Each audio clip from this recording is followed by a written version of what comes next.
Shalom, shalom, sejam todos bem-vindos ao canal Movemente, adoração que vai mover a sua mente.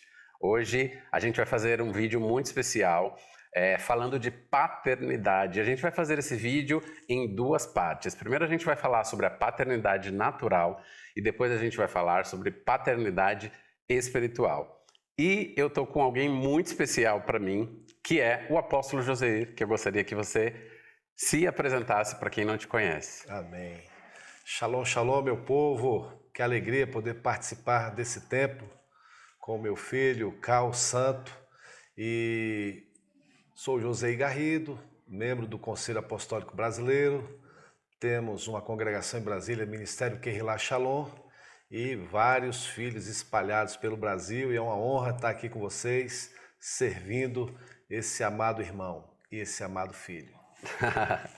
Eu tô um pouco nervoso porque é a primeira vez que a gente bate um papo assim, profundo, né? Falando de paternidade, é algo que é bem significativo para mim. E eu vou começar fazendo uma pergunta sobre paternidade, que é: qual a importância do pai na vida do ser humano? Amém. Essa pergunta ela é muito interessante e durante esses anos ministrando várias pessoas pelo Brasil, pelas nações, nós descobrimos algumas questões sobre a ausência de paternidade e com isso nós vimos a importância da figura do pai no desenvolvimento do ser humano. Depois de um tempo ministrando algumas pessoas, nós descobrimos que a maior dor na alma de um homem, por exemplo, do homem, do menino, a maior dor que descobrimos foi a ferida com paternidade, a ausência do pai. Nós constatamos alguns traumas nas mulheres, também por questões de falta de paternidade, mas nós observamos que no homem essa dor era muito maior, o trauma era muito maior. Então nós descobrimos, né, que precisávamos fazer um trabalho para promover a cura dessa dor. E descobrimos como é importante a paternidade, a figura do pai, cuidando, desenvolvendo o caráter da criança, né? Como é importante essa figura do pai, cuidando da criança. E por isso um ataque muito grande no Brasil e talvez hoje no mundo, contra a figura do pai, justamente para desestruturar a alma do ser humano. A gente tem hoje, né, muitos movimentos políticos e movimentos espirituais tentando fazer com que o pai não tenha mais autonomia sobre a vida do filho, né? Exatamente. Na Europa já está assim, vários países da Europa já estão tirando a figura do pai, tirando a figura da família. E a figura da paternidade, do pai, ela faz com que a identidade seja fortalecida. E quando a pessoa não tem essa identidade fortalecida, ela vira uma esponja, ela absorve outras coisas e ela fica fácil de ser manipulada, de ser conduzida pelo sistema. Uma outra pergunta que eu ia fazer, que você meio que já respondeu, que é a ausência do pai, né? Que traz danos à personalidade e ao caráter da pessoa. É isso, né? É isso. Por isso, entra algumas questões que nós já observamos de alguns transtornos e transtornos pesados, transtornos na personalidade. E você pega uma pessoa normal que está ali, quando você vai tratar essa pessoa, você vai ver fragmentos da alma dessa pessoa que não estão na pessoa, foram roubados, porque não teve alguém para proteger. E às vezes teve até um pai, mas teve um pai ausente, um pai que estava presente, mas ele era ausente e não protegeu essa criança, então ela foi danificada. Algo da alma dela foi roubado, porque não tinha o protetor, não tinha o sacerdote para proteger. Isso faz com que a pessoa possa acentuar tendências pecaminosas, né? Sim. Ela fica muito vulnerável. A questão do pai no judaísmo, né, no Velho Testamento, era uma figura muito importante. Durante a semana, o pai era pastoril, né, então ele cuidava de rebanhos. Então eles ficavam longe de casa e quando eles voltavam, a mãe preparava a menorá, acendia aquelas velas todas ali, as lâmpadas, e os filhos, eles escutavam o pai. O pai ia dar ensinos de rebanho, de um monte de coisa. E aquilo fortalecia, eu não sei se você viu que você é novo sobre isso, você não pertence a essa época, mas eu sou da época que nós esperávamos o nosso pai chegar. E tinha a poltrona do pai, onde o pai sentava e nós íamos ouvir o que o pai tinha para falar. A gente ficava esperando o pai chegar. Você já não pegou essa fase? Não, não peguei, mas eu acho que a minha mãe pegou um pouco. Sua mãe pegou, né? Como era importante chegar o pai para ouvir as novidades. Assim era no passado. Aquele texto de Malaquias, e haverá a reconciliação do pai com os filhos, dos filhos com os pais, a restauração disso tudo. Deixa eu ver aqui o texto de Malaquias. Enquanto eu estou falando aí, você acha para mim aí Malaquias 3, no finalzinho. O que quer dizer aquilo? É quando ergueria novamente a tenda do ensino, onde os pais voltariam a ensinar os filhos e os filhos ouviriam os pais novamente. Isso está profetizado, isso vai voltar a acontecer, né? Mas hoje, cada dia que passa, os filhos estão mais distantes dos pais, principalmente da figura do pai. Eu não sei se você tem observado, a figura do homem está sendo muito combatida. Feminilizada, né, ao longo dos... É isso aqui, minha querida? Aí. Cadê aqui? Cadê? Oh, meu Deus.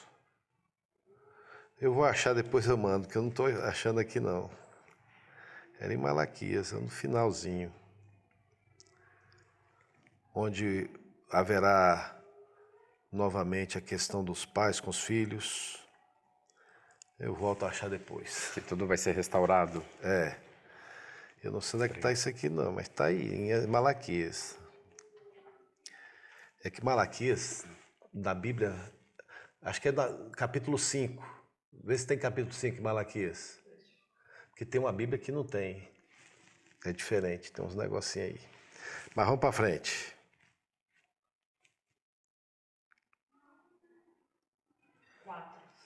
O que está no 4 aí? Deixa eu ver aí. É que eu confundo com a Bíblia hebraica, que ela só tem menos capítulos. No finalzinho do... Deixa eu ver. Vamos lá. Tem outras versões, né? Aqui, exatamente. É porque na Bíblia hebraica só tem 3 capítulos. Mas não é que foi acrescentado, é que na Bíblia portuguesa e em outras Bíblias fizeram 4 capítulos, mas são os mesmos, que o capítulo 3 de Malaquias é maior. Eles só dividiram. Dividiram. É isso aqui, por isso que eu me confundo. Malaquias 4, 5. Eis que eu lhes enviarei o profeta Elias antes que venha o grande e terrível dia do Senhor. Ele converterá o coração dos pais aos seus filhos e o coração dos filhos aos seus pais, para que eu não venha e castigue a terra com maldição. Aqui ele está falando de uma tradição que naquele período havia duas tendas. A tenda onde a família dormia e descansava, era a tenda onde a família dormia e descansava. E tinha uma outra tenda que era a tenda onde se comia e havia o ensino. Entendeu? Isso precisa ser restaurado novamente. A tenda do ensino dentro da casa. Esse ensino aqui vai proteger a alma para não ser roubado por essas ideologias que estão aí novamente. Os pais precisam voltar a ensinar. E o pai ensina como? Com atitudes. Por isso que a mãe fala muito, o pai não precisa falar muito. Porque os filhos veem o que o pai faz. E por isso que Deus deu o dom da mulher falar um pouquinho mais. Que a mulher precisa falar, mas os filhos, eles observam os pais. Os pais precisam dar testemunhos para que os filhos vejam as atitudes do pai e eles sigam essa atitude. Inclusive, a atitude do pai é que traz toda a proteção para as diversas áreas sexuais, emocionais, a motivação para produzir, para ganhar dinheiro. Tudo isso está ligado à figura do pai, entendeu? Guardando e protegendo os filhos e eles sendo ensinados e motivados a avançar. E isso fica bem complicado porque nós temos visto o homem cada vez ser mais feminilizado e ele cada vez ter uma atitude de acabe dentro de casa, né? A mulher, ela toma a frente, ela faz o papel do homem e isso é muito ruim, né, para a criação das crianças. Exatamente. Todo esse ataque, eu não sei se vocês estão acompanhando, mas uma das pautas da agenda da nova ordem mundial é a destruição da família. Eles precisam destruir essa motivação religiosa, a família e a devoção à pátria. Eles precisam destruir isso, porque eles querem fazer um governo único mundial. E o que impede hoje um governo único mundial é porque a família ainda ensina muito valores. E eles não querem que esses valores sejam ensinados, eles querem que a escola ensine os valores. Então, já tem alguns países que estão dentro desse padrão. O Brasil está sendo hoje atacado por isso, vocês estão observando, vocês que nos assistem, estão vendo todo esse trabalho da mídia justamente para isso, para eles terem um controle das massas. Por isso a destruição, o desejo de destruir a família, destruindo o caráter do homem. Por exemplo, por que a China e a Rússia eles têm um trabalho pesado no exército para forjar somente homens? Eles não aceitam a feminilização do homem. O Putin já falou, o exército tem que ser aguerrido para, na guerra, proteger a sua nação. Mas por que essa ideologia vem para as outras nações? O objetivo é enfraquecer o exército, enfraquecer os homens, porque homens fracos não protegem. Então, se eu tenho uma sociedade de homens fracos, eles não protegem a família e eles são meninões mimados. Eles casam, mas eles não casam com mulheres, eles querem casar com mães. Eles não querem ter responsabilidades, porque a responsabilidade da família é dada ao homem, o homem que é o protetor, o provedor. É claro que hoje as mulheres estão bem sucedidas nessa área, eu não vejo nenhum problema nisso, mas os homens estão sendo castrados e o Brasil é responsável hoje por uma ação de mutilação da alma dos homens. Os homens estão sendo mutilados e sendo castrados para virarem... antigamente, na Idade Média, tinham os castrates. O que eram os castrates? Você sabe o que eram os castrates? Os castrates eram como se fossem eunucos? Eles eram castrados, né? Eram meninos que tinham uma voz belíssima e antigamente não se permitia mulheres em corais. Então tinha os infantis e ainda tem alguns corais na Inglaterra, na Itália, na França, onde tem os meninos. E às vezes o menino era um soprano muito profundo, ele tinha uma voz feminina superior à voz da mulher, os agudos. Então, para que esse menino pudesse continuar no coral por muito tempo, naquela tessitura, eles eram castrados, os castrates. O espírito religioso sempre vai castrar, ele é castrador. Porque ele castra por interesses. Então, muitos homens hoje, estão castrados. Eles não exercem a sua masculinidade para definir a identidade da filha e do menino. Quem estabelece a identidade sexual na criança é o pai.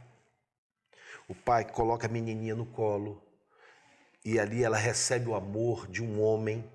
A alma dela é fortalecida com o amor de um homem. O menino, ele é ministrado pelo pai, vendo o exemplo do pai caçando, pescando, consertando um carro e motivando a criança a produzir, a trabalhar, né? E quando isso deixa de existir, as crianças ficam vulneráveis às várias ações ideológicas que estão sendo liberadas por aí. Isso tudo é terrível. Muito. É o que nós temos visto hoje nas nossas salas de ministração, né?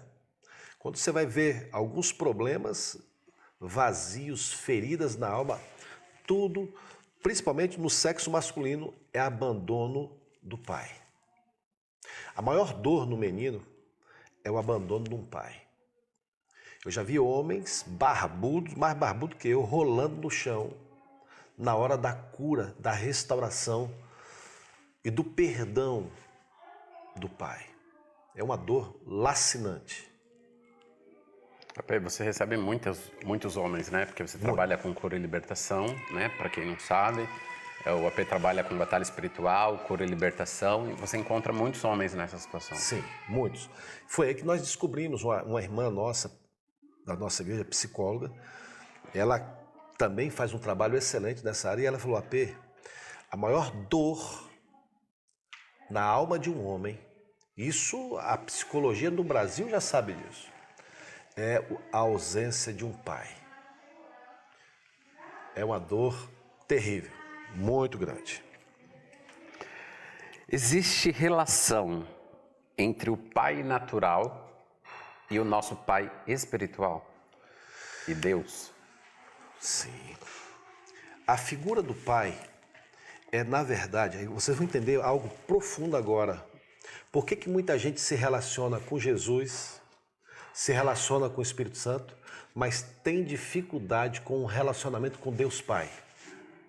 E o pai é aquele que prepara os seus filhos para terem um relacionamento com Deus. Quando uma pessoa, ela até se converte, ela é cristã, batizada com o Espírito Santo, mas ele tem dificuldade de se relacionar com o Pai. Ele consegue se relacionar com Jesus, ele adora, mas ele sempre vê a figura do Pai como alguém que é punitivo, alguém que está punindo, alguém que está ali para acusar e tudo. Essa é a visão que alguns têm de Deus. Quando ele tem a identidade dele restaurada, ele desenvolve um amor muito grande por Deus, Pai. Entendeu? Então o pai ele é muito importante. Se eu tenho uma criação com um pai, que foi um pai excelente, eu terei um relacionamento muito bom com Deus. Por isso as reuniões para tratarmos essa questão da cura da paternidade. Porque logo depois que resolve o problema da paternidade, a pessoa começa a ter um relacionamento muito importante com Deus Pai e a visão dele muda em relação ao Pai. E aí Deus já não é mais um Deus punitivo. Não. Ah, porque tudo para mim é mais difícil, porque Deus pesa a mão. Ele não entende isso. Depois que ele entra no ambiente de cura, o relacionamento dele com o Pai Celestial muda totalmente. É algo poderoso. A minha última pergunta seria qual a relação do pai para o sexo masculino e para o sexo feminino, que você já deu uma pincelada aí, né? A criança, no terceiro mês de gestação, ela recebe a definição do sexo, né? Aí o órgão masculino é estabelecido ali no terceiro mês, ou o órgão feminino. Quando a casa, ali, na convivência do pai com a mãe, na gestação, aquilo é tão importante, a criança receber o amor do pai já na gestação. Isso tudo é definido. Eu, por exemplo, quando os meus filhos estavam sendo gerados, eu conversava com eles na barriga da mãe. Eu já abençoava eles, botava um copinho, ouvia o coraçãozinho, botava um copo na barriga da Lúcia e ouvia, orava, abençoava, conversava com eles. Tanto que quando eles nasciam, eu era militar na época, então quando eu chegava do quartel, o menininho era novinho, estava chorando. Quando eu chegava, eu falava, ele já ouvia a minha voz e já parava de chorar. O pai chegou, eles já sabiam, né? Interessante isso. Então, já começa no 3º mês isso. Falo aqui para os ouvintes, essa manifestação de amor, você que casou agora, ainda não tem filho, aproveite esse momento, já na gestação, o pai sendo um abençoador. E, como eu disse, nós temos alguns ensinos, por exemplo, para os pais de meninas. Então, as ministrações, você, pai, precisa colocar a sua filha no colo. Você precisa abraçar a sua filha, beijar o rosto dela, declarar o seu amor por ela e tudo mais. Por exemplo, a gente sempre avisa, dá esse conselho para os pais, na primeira menstruação, é o pai que pega a menina e leva ela na lojinha e compra um sutiãzinho para ela, uma roupinha íntima. O pai leva, o pai que conduz. Essa moça, ela será marcada com essa cena. Ela vai se sentir mulher e protegida pelo seu pai. O menino, ele também, eu levava, desde cedo, eu levava meus filhos para caçar grilo, borboleta, lagartixa no mato, cobra, tudo, meu menino entrava no mato, levava para pescar. Então eu desenvolvi esse relacionamento com os meus filhos, com a natureza, consertando carro, trocando peça de carro, trocando pneu, serrando uma madeira, envolvendo eles em trabalhos manuais. E eles vendo, todos os meus filhos sabem resolver problemas dentro de casa. Consertar chuveiro, fogão, o que for, eles aprenderam. Hoje alguns fazem móveis. Eles viram o exemplo. Meus filhos todos gostam de ferramenta, gostam. Eu fui dando o exemplo daquilo que eu gostava. Um é instrutor de rapel. Essa masculinidade, eles veem no exemplo. O menino vendo o exemplo do pai e a menina também, ela é ministrada com esse amor do pai. E ela é liberada e ela é blindada para não ser atacada com outras vozes. Nós temos ajudado alguns casos aqui no Brasil de alguns ataques que algumas filhas de ministros do Evangelho sofreram no colégio. Os pais não sabiam, mesmo num colégio que eles julgavam longe da ideologia, mas essas moças foram atacadas e esses pais tiveram um trabalho muito forte, a ponto de alguns darem um tempo no ministério para cuidar das filhas e resgatá-las novamente e forjá-las, né, na identidade do reino, como mulheres guerreiras, mulheres do reino, e longe desse feminismo.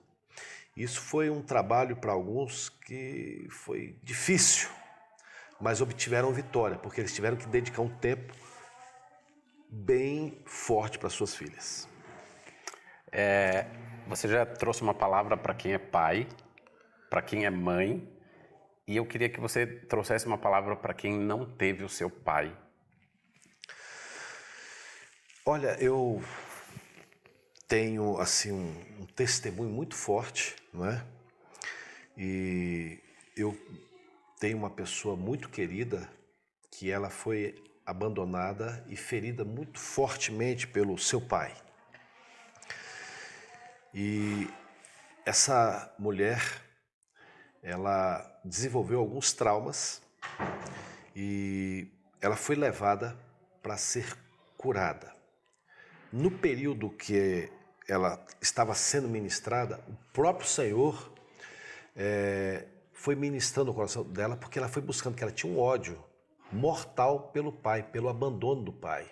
Era um pai que existia, mas ele era ausente. Ausente e abandonou mesmo. A última vez que ela viu o pai foi aos 6 anos de idade, depois nunca mais. E ela, no início, ela se punia muito. E o segredo que eu quero dar para os amados aqui é mergulhar no Senhor. E se você puder pedir alguém para te ajudar numa cura, mas se você não estiver longe de um lugar, eu vou dar uma instrução muito básica e muito eficaz. Comece, se você souber o nome do seu pai, por exemplo, não é? Que em alguns casos eu já ministrei de pessoas que não sabiam nem o nome do pai. Então, foi abandonado mesmo em orfanato, a mãe largou. Existem algumas orações de cura interior, mas todas elas levam para o perdão. O primeiro passo é a questão do perdão. Você precisa limpar o seu coração e você entregar a dor do abandono para o Senhor, que Ele é o seu carregador de feridas. É o Senhor Jesus, o seu carregador de dores. Eu já vi casos de pessoas orarem 6 meses, todo dia entregando a dor. José, por que ela orou 6 meses? Porque ela entregava e buscava, entregava e pegava de volta. Até que um dia ela orou e entregou de verdade aquela dor. Então, esse processo começa com perdão. E depois você precisa se aceitar. Porque alguns começam a se culpar e a se mutilar. Então, se você já está no estágio da mutilação e já está viciado, porque é um vício de cortes, né? Eu já peguei casos de uma menina se cortar 180 vezes por dia. Se cortar mesmo, literalmente. Ela pega a gilete e vai cortando dessa perna, depois no outro dia corta na outra, depois corta o braço desse lado. São cortes bem sutis, mas tem sangramento. Então esse é um trabalho mais demorado, você vai precisar de pedir ajuda para um psicólogo cristão. O seu líder precisa ser um líder que te ame mesmo, que vai te ajudar, alguém que está te discipulando, né, para tirar você, porque o corpo já está viciado com os cortes. E você precisa se perdoar, você não tem culpa disso. E o terceiro ponto é mergulhar no amor de Deus. Falar, Senhor, eu quero experimentar esse amor de pai. Eu não tive um pai, meu pai me abandonou, meu pai nunca... Por exemplo, meu pai, eu convivi 23 anos com meu pai. Se eu conversei 3 horas com meu pai nesses 23 anos, foi muito. Nossa. E morei com meu pai. Mas eu tive uma boa mãe que me ensinou a honrar o meu pai. Então eu e minha irmã, eu com 23 anos, eu dava beijo no meu pai no rosto, meu pai ia se despedir. Mesmo ele não correspondendo, minha mãe vai lá, beije seu pai, honre seu pai, despeça do seu pai. Eu não quero um filho traumatizado. Entendeu? Então nós aprendemos a liberar ou manifestar amor servindo o pai, mesmo ele sendo um pai ausente. Mas eu não tive esses problemas, porque eu tive uma mãe sábia que me ensinou a amar o meu pai. E eu tive a oportunidade de ficar os últimos dias da vida dele com ele. Né? Fiquei no hospital, ele amputou a perna, cuidando, morreu com 50 anos. Conheceu minha esposa, na época minha esposa era minha noiva, e ele abençoou e falou, não gostou de nenhuma namorada minha, só da Lúcia que ele gostou. Essa aí não falava comigo, ele não falava comigo. Fala pra ele que essa menina aí é a menina que ele vai casar. Eu tenho o histórico do pai que batia nos filhos, né, e na esposa. Meu pai era assim, alcoólatra, e eu não tive o meu pai durante muitos anos. E quando foi lá pro final da vida dele, nós tivemos pouco contato durante a vida, né? E aí no final da vida dele, ele teve câncer, estágio terminal, e eu cuidei do meu pai nos últimos dias. E para mim foi muito importante isso. Então isso que você está falando do perdão é muito importante, porque se o meu pai tivesse morrido, Eu sinto falta do meu pai hoje, mesmo sem tê-lo durante a minha vida. Sim. Mas se eu não tivesse perdoado, eu sei que hoje eu estaria muito pior. É isso aí. Então, esse passo do perdão e o mergulho na paternidade de Deus. Senhor, eu perdi tempo, não tive o meu pai por perto, eu não sei me relacionar com o pai. O Senhor pode me ensinar a me relacionar com o Senhor, como meu pai? São orações simples, não faça orações complicadas. Faça orações simples e desenvolva esse relacionamento com seu pai, o Pai Celestial ou o Pai dos Espíritos. É isso aí. E desenvolver um relacionamento com o Pai, com o nosso Pai Celestial, nada mais é do que adoração. E é sobre isso que a gente sempre fala aqui no canal. Aleluia. Ter um estilo de vida de adoração. AP, muito obrigado. Amém, meu querido. Glória a Deus. Que honra falar desse assunto com vocês. Beijo. Gente, se inscreva no canal se você gostou, compartilhe com outras pessoas e movimente a adoração que vai mover a sua mente. Aleluia.